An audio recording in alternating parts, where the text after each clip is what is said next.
So last week I did a couple of videos for all the spoilers that they did at KaizoCon for the books coming up in the next couple of years. But one thing I didn't cover was the impulses for the Kineticist that they showed us on screen. Before we get into it, I do want to thank GG Sigmar for posting these on Reddit. It would have been very difficult to get these impulses on screen if not for him. I'm going to leave a link in the description below to the post from him. So if you guys want to read all those all at once, or if you just don't want to pause this video to read them one at a time, you can check that out. Let's get into it. So of course, first we're going to start with level 1. And first up is Deflecting Wave. As a reaction, if you would take acid, bludgeoning, fire, or slashing damage, if you are aware of the attack, and not flat-footed, or I guess I should say off guard, because that's what they're calling it now, you gain resistance equal to your level against the triggering effect. Or double your level if the effect is acid or fire. This is a great defensive option because 3 of those are actually pretty common. Bludgeoning, slashing, and fire. Acid isn't that common, but you could run into it. This is a great way to keep your Kineticists up so they can help the party more. And it's better than most things that give you resistance, because most things that give you resistance only do half your level. And this can give you up to double your level. Ocean's Balm is a fantastic healing option. It is essentially the heal spell, except it only targets one creature, and it also gives resistance 2 to fire. In addition, if the target has persistent fire damage, it can immediately make a flat check to get rid of that, with especially appropriate assistance. So yes, you can be a healer and a Kineticist if you choose water. And the great thing about this impulse is that you can combine it with Treat Wounds. Yes, you are immune for 10 minutes after you use this. But this combined with Treat Wounds makes the Water Kineticist an excellent out-of-combat healer. Keep in mind, this is a feat you can take at level 1 as well. So right off the bat, great out-of-combat healer. And in combat too, because you can use it for one action, making this a great option for your third action. Next up we have Tidal Hands. So for 2 actions, we can create 2 15-foot cones or a 30-foot cone of water from our hands. Each creature in this area takes 1d8 bludgeoning damage per odd level we have attained, with a basic reflex save against our class DC. And if a creature in this area quickly fails their saving throw, we can also push them 5 feet in any direction. This one is pretty good. It does do good damage, however, it only pushes enemies if they quickly fail their saving throw. Pushing an enemy back 5 feet is amazing because it makes them use another action. But because that only happens on a critical failure, you're not going to get that too often. And the final level 1 impulse we got is Winter's Clutch. For 2 actions, we can create a 10-foot burst within 60 feet that does 2d4 cold damage to enemies in that area. This damage increases by 1d4 for every 2 levels that we have attained past level 1. Each creature in the area does get a basic reflex save against our class DC. However, what makes this feat better than the last feat is that all the squares in the area are treated as difficult terrain due to snowdrift. And what makes it even better is that this snowdrift lasts until the snow melts, which can be natural or if a square takes fire damage. Thus, with this feat, you have the ability to slow down enemies and do damage to them, which can really help the spellcasters in your party, as well as yourself if you're more of a ranged Kineticist. Now we come to 4th level impulses. Return to the Sea is great for any campaign that happens to be on the sea. For 2 actions, we can target 1 willing creature within 30 feet. For 10 minutes, that creature gains the effects of the Feat Defend spell, as well as a +1 bonus to AC and saving throws against creatures that you would find in water.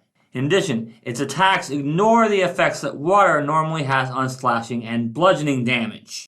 And once you hit 6th level, you can target up to 5 creatures with this impulse. So this impulse makes it much easier for the party to fight in water. So if you're in a campaign where the party has a ship and is sailing around the sea, this is an excellent impulse to pick up. We only got one other 4th level impulse, but this one is great for melee kineticists. For one action, we can make the squares in our kinetic aura uneven ground due to ice. If any creature that is on that ice tries to move, they must balance with a DC of 15 or immediately fall. Also, creatures in this area are off guard, which remember is their new name for flat-footed, as normal for uneven ground. But don't worry, you're immune to both of these effects. In addition, if a creature on the ice is hit by or quickly fails its save against one of your water impulses, it is slowed 1 until the end of its next turn. So remember, as long as they are on the ice, they get a -2 to AC against everyone. And if they try to move off the ice, they have to balance. The DC for the balance check is awful for high levels, but there's always a chance that they critically fail that balance check and fall prone, which of course means they have to get back up, and that counts as movement. And I'm sure you understand what happens from there, right? Now we come to 6th level with Driving Rain. For 3 actions, we can create a 15-foot burst within 120 feet. Creatures in this area take 3d8 bludgeoning damage plus 1d8 for every 2 levels after 6th, with a basic reflex save against your class DC. Also, creatures in that area are concealed to creatures outside it, and creatures outside it are concealed to those within the area. So this is a great way to do damage to enemies and give concealment to those that want to hide, such as any rogue or a sniper gunslinger, or maybe even a ranger, because this concealment lasts until the start of your next turn. For the last 6th level impulse we have Torrent in the Blood, which is another fantastic healing option. For 2 actions, we can create a 30-foot cone that heals all creatures in the cone for 3d8 points of damage. Creatures in the cone also get a new saving throw against one disease or poison affecting them, and on a failed save, the condition does not worsen. Just like Ocean's Balm, creatures affected by this impulse can't be affected again for 10 minutes. But remember, you can use this during combat and out of combat, and it works especially well out of combat because you can use this and then treat wounds. But essentially this is Ocean's Balm for multiple targets, and they get a new save against diseases and poisons, instead of resistance to fire. The healing also increases by 1d8 for every 2 levels past 6th, so this is always going to be useful. Call the Hurricane is just a better version of Tidal Hands. For 2 actions, you can create a hurricane centered around you. You're in the eye of the storm, and the storm takes up a 20-foot emanation or a 30-foot emanation if you're in a body of water. Creatures in the hurricane take 68 bludgeoning damage with a basic reflex save against your class DC. A creature that at least fails its save is pushed 10 feet in any direction you choose, or 20 feet on a critical failure. The damage increases by 1d8 for every 2 levels past 8th. This one is actually much better than Tidal Hands because they're pushed on a failed saving throw rather than just on a critical failure. So you can push them into hazards in the environment, you can push them away from you if you're a ranged kineticist, push them away from spellcasters, push them towards you if you're a melee kineticist. There are a ton of things you can do with this.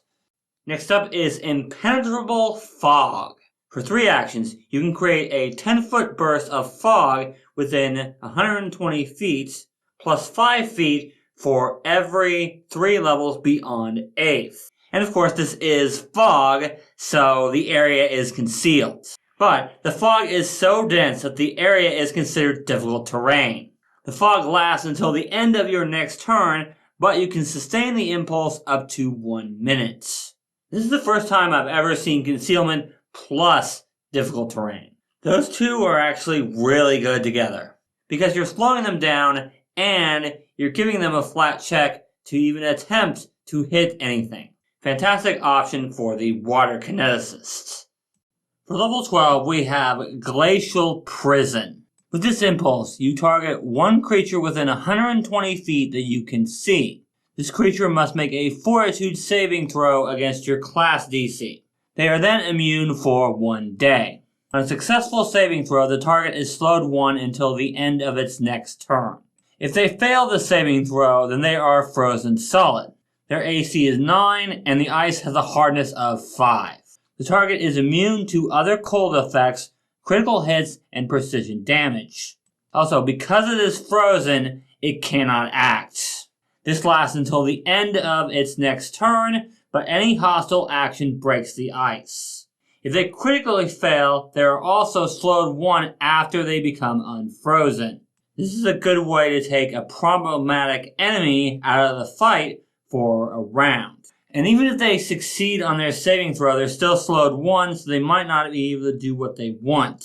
So this is another great impulse for the Kineticist. Then also for level 12, we have Sea Glass Guardians. For one action, you summon Guardians whose forms vary and float around combatants and don't take up a space. These Guardians attempt to intercept dangers, granting you and your allies within your kinetic aura a +1 to AC and saving throws. In addition, if any creature gets critically hit or quickly fails a saving throw, the Guardians heal that creature for 48 points of damage, and then the impulse ends. If the creature is in water, you get to roll d10s on this healing rather than d8s. This one's a bit confusing because it doesn't actually say how long the impulse lasts. I assume it's as long as you have your kinetic aura. But right now, as far as I can tell, it only ends if the Guardians heal a creature, which means using this impulse at the beginning of combat is a fantastic way to buff allies. If they do get critically hit or critically fail a save, this is great healing. So overall, I do wish it would say how long the impulse lasts, but otherwise this is a great impulse. If there's some trait on this impulse that actually tells you how long it lasts, then let me know down in the comments. We only got one 14th level impulse in this little preview, and that is Barrier of Boreal Frost. This impulse basically allows you to cast a Wall of Ice spell with a spell rank, which is what spell level is now, of half your level rounded up. However, this can only be a wall and not a hemisphere. You can, however, choose whether the ice is opaque or transparent. This wall lasts until the end of your next turn, but you can sustain it for up to 1 minute. This is a good way to keep enemies off your spellcaster buddies. However, it also makes it hard for them to target enemies on the other side of the wall with spells. So you do have to be careful about when you use this, unless the spellcaster happens to have a fly spell that they can use on themselves.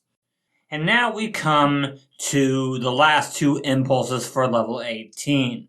First up is Ride the Tsunami. For 3 actions, you can make a wave in a 60-foot cone or a 120-foot line.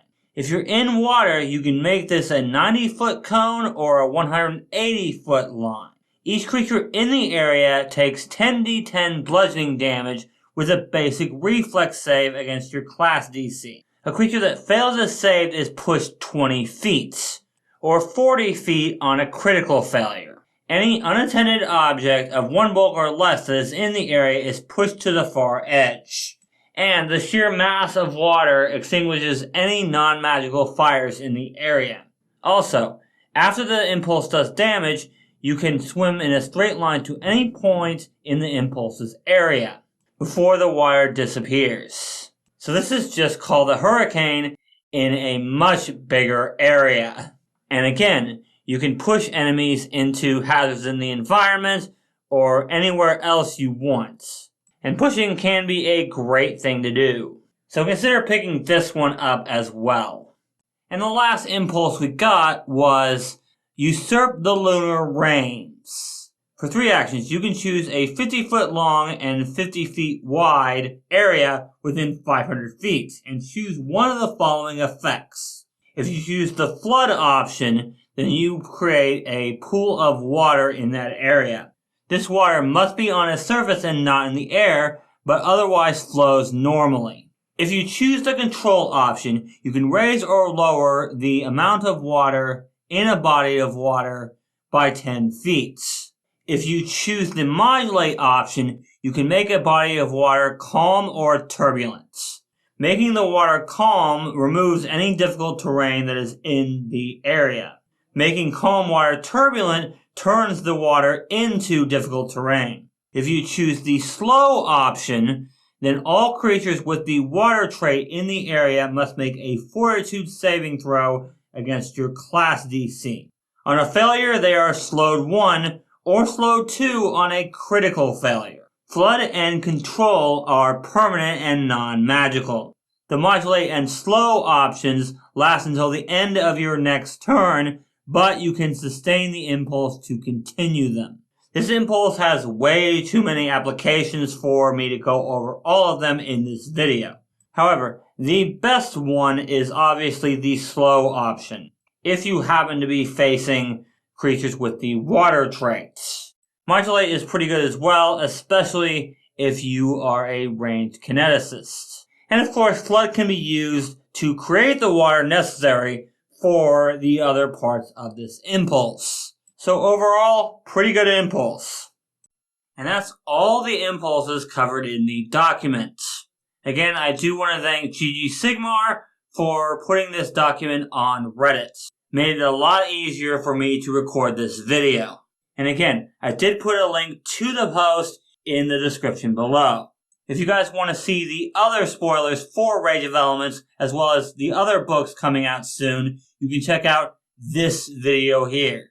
Thank you guys so much for watching, and remember, teamwork is vital.